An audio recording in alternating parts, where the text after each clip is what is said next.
今天我们来到了基隆塔，那到的时候才发现呢，这个附近的道路都比较狭窄，所以我们就要赶快先找个停车场。那这边已经停好车了，是东岸游客中心。那么现在就往基隆塔的方向走过去，距离不长，一下就到了。天气比较炎热，给我们的狗狗放一个电风扇。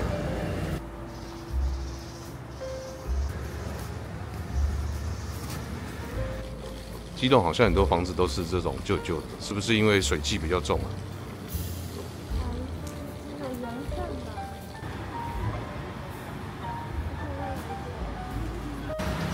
入口的地方呢，是一个类似巷子的感觉。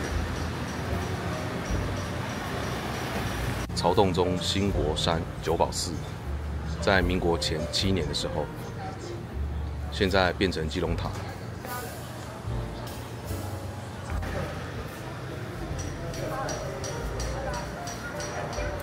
这边有一个基隆塔的告示，我们现在是在这里。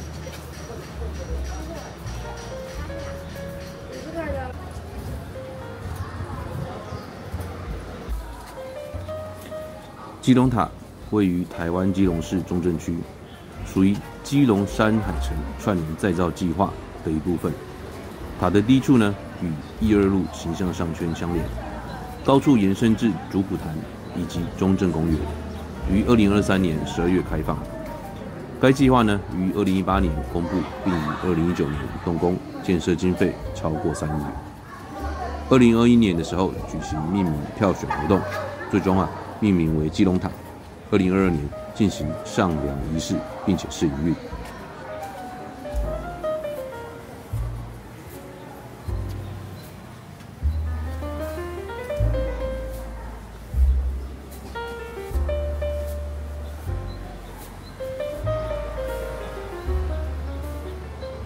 看起来是有对当人潮众多的时候呢，做一些动线上的规划。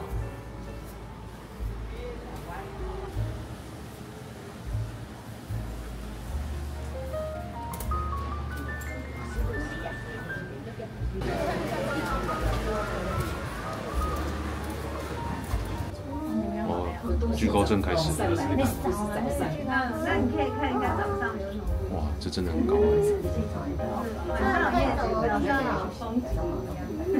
哇，要训练居高症的时候。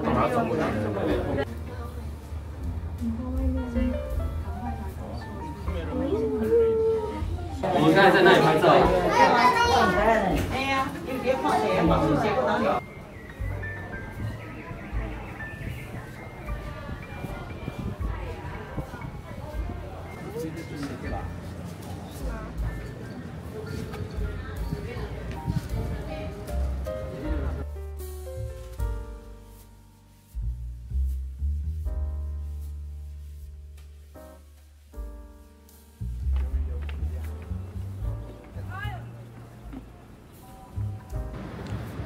这边是到天台向下走一个阶梯，可以到这边的一个人文书店来。那这边因为跟这个结构呢可以拍在一起，然后再带到后面的背景，前后对比，感觉会有更惊悚的感觉。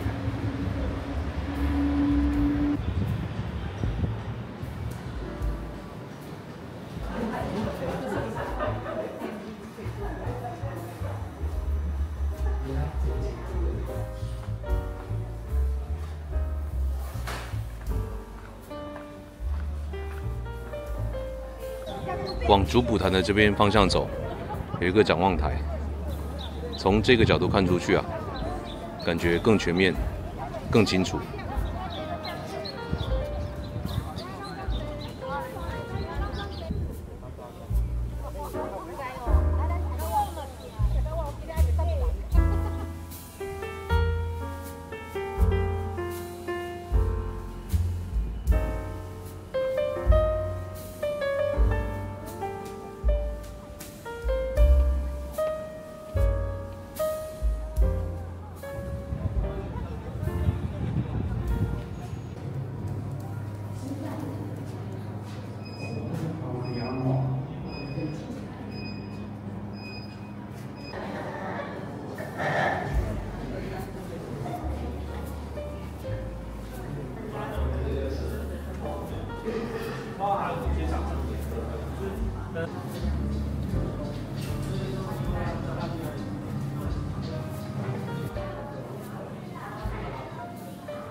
然后我们现在要下去了，一样也是要先排队，然后搭电梯下去。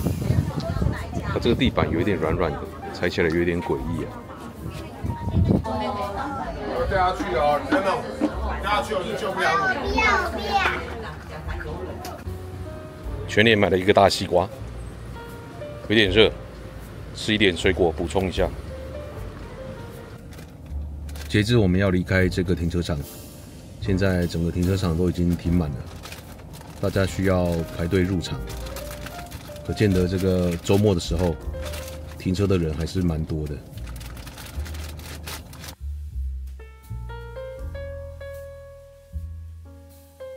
这边是不能开车进去的，假日会管制，可能是除非当地人吧。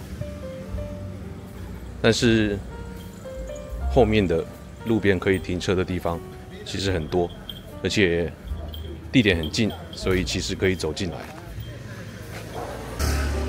像这样子小小的一个景点，挑个清闲的周末来，真的是个小确幸，蛮放松的。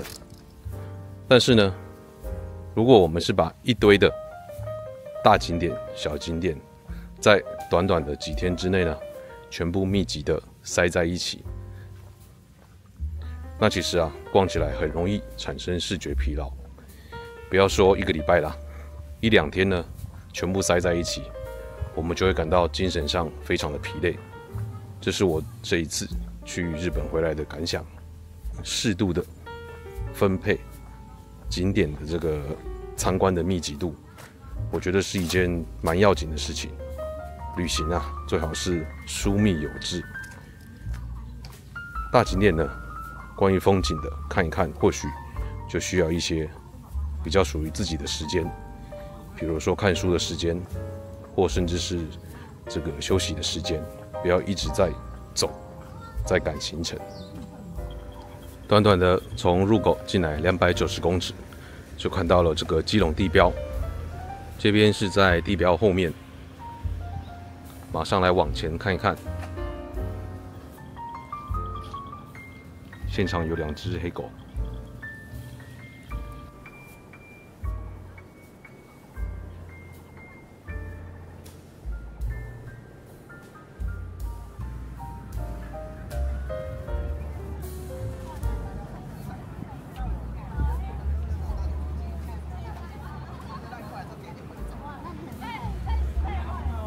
上去之后就平的吗？没有。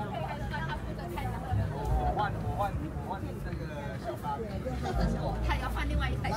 那我就可以开到。你们就可以到这个政府局里面去了。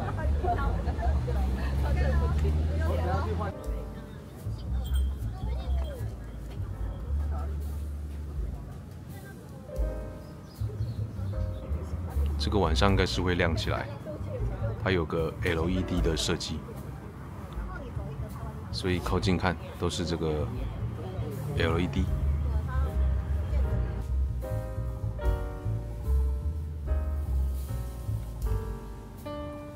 这个虎仔山基隆观景台位于基隆市中山区，是基隆著名的地标之一。由中山一路113巷口进入，循着指示牌往上行，即可以抵达观景台。观景台呢设有座椅以及小公园、运动场，可以眺望基隆港的风光。天气好的时候，可以远眺基隆山、基隆屿，更是欣赏基隆夜景的著名景点之一。这边经过一处看起来是没有人居住的住宅，都空掉了。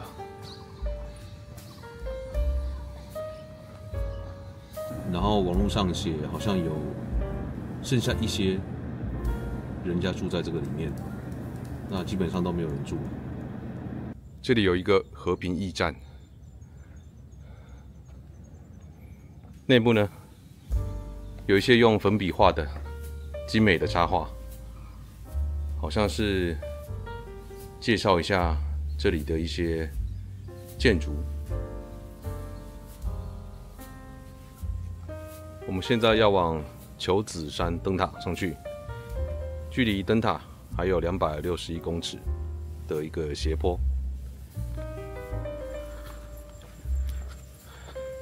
鉴于我们的腊肠狗在养病，打算不要让它太累，所以准备抱着它走完这一段斜坡。天气开始转阴了，这边视线非常好啊，距离求子山灯塔还有100公尺。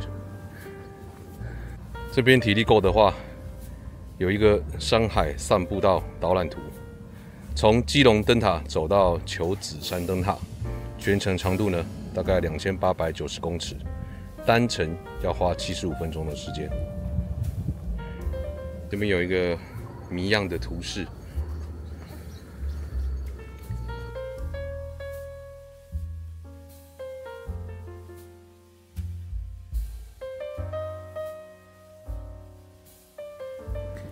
求子山灯塔兴建于1956年，并且于1991年后暂停使用。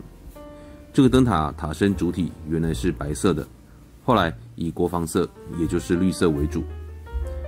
这个灯塔是第一座由中华民国自行设计施工的灯塔。2018年4月，交通部航港局完成求子山灯塔的修复，外观漆回原本的白色。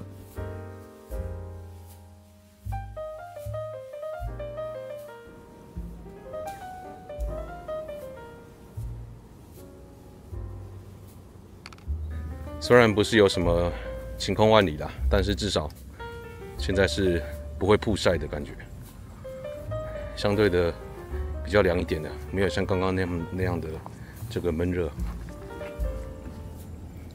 哇，这个 view 真的好！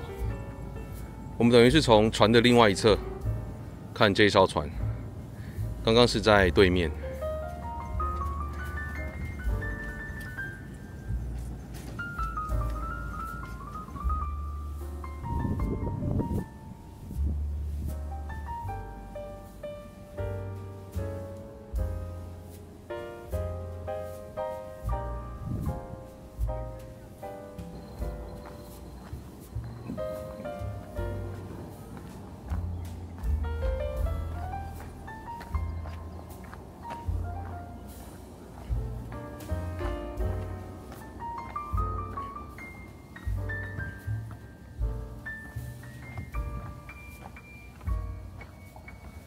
给它动一动吧。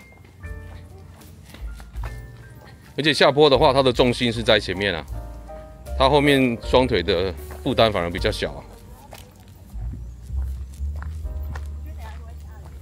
不知道哎，它走路是有点歪歪的啦。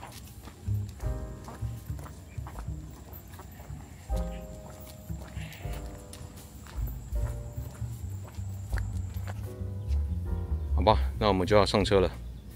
天气开始转阴，或许等一下有机会下雨。